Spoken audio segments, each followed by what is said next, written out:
Quel est le poids de l'industrie aujourd'hui? De l'âge industriel au XIXe siècle jusqu'en 1975, le secteur secondaire a vu sa part dans la population active augmenter. Depuis 1975, le recul est constant. L'industrie représente environ 20% de la population active et 12,4% du PIB, autrement dit de la production de richesse du pays. Ce recul conduit à parler de désindustrialisation. L'industrie demeure un secteur important qui représente 96% des exportations en valeur. La France demeure une puissance industrielle de rang mondial. La nouvelle géographie des espaces industriels traduit l'évolution des facteurs de localisation. Les vieilles régions industrielles du XIXe siècle, comme le Nord-Pas-de-Calais ou la Lorraine, ont dû se reconvertir, c'est-à-dire changer d'activité, notamment face à la concurrence internationale. On voit par exemple, sur les terrils du Nord-Pas-de-Calais, se développer à Neux-les-Mines une station de sport d'hiver. Les ZIP, après avoir bénéficié de la littoralisation des activités industrielles et de la croissance du commerce mondial par voie maritime, sont également en reconversion. L'Île-de-France et Rhône-Alpes demeurent les deux principales régions industrielles françaises. Les régions du Sud et de l'Ouest ont quant à elles connu un développement de l'emploi industriel lié aux industries de haute technologie.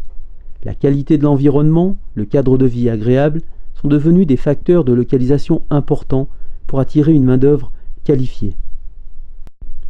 Les pôles de compétitivité et les technopoles voulus par l'État sont des manifestations de la métropolisation de l'industrie.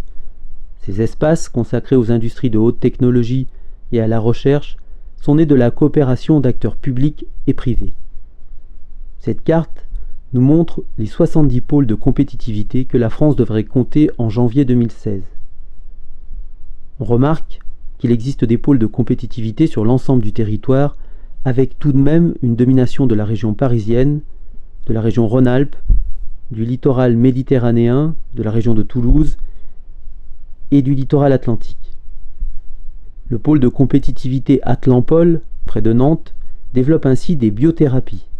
Il s'agit de médicaments issus de substances du corps humain, comme les cellules.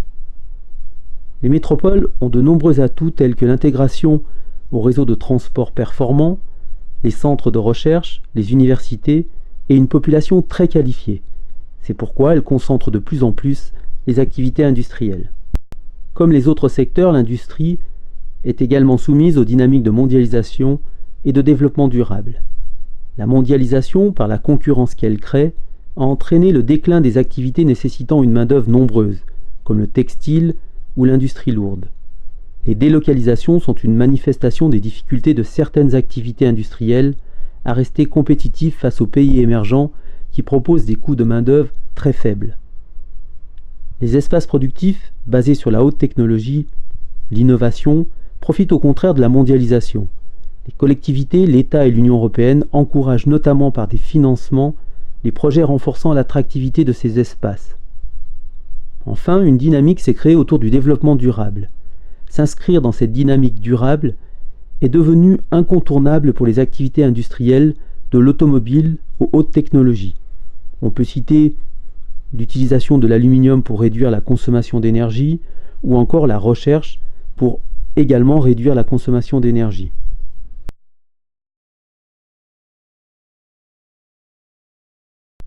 L'industrie demeure un secteur stratégique pour la France. La recherche-développement, que nous voyons sur le graphique de gauche, a connu un recul jusqu'en 2007 avant de connaître une progression. Pourquoi miser sur la recherche-développement? Le texte vous explique l'importance de la recherche pour développer de nouveaux produits. Dans un contexte de mondialisation, on l'a vu marqué par la concurrence, mais également par l'importance du développement durable.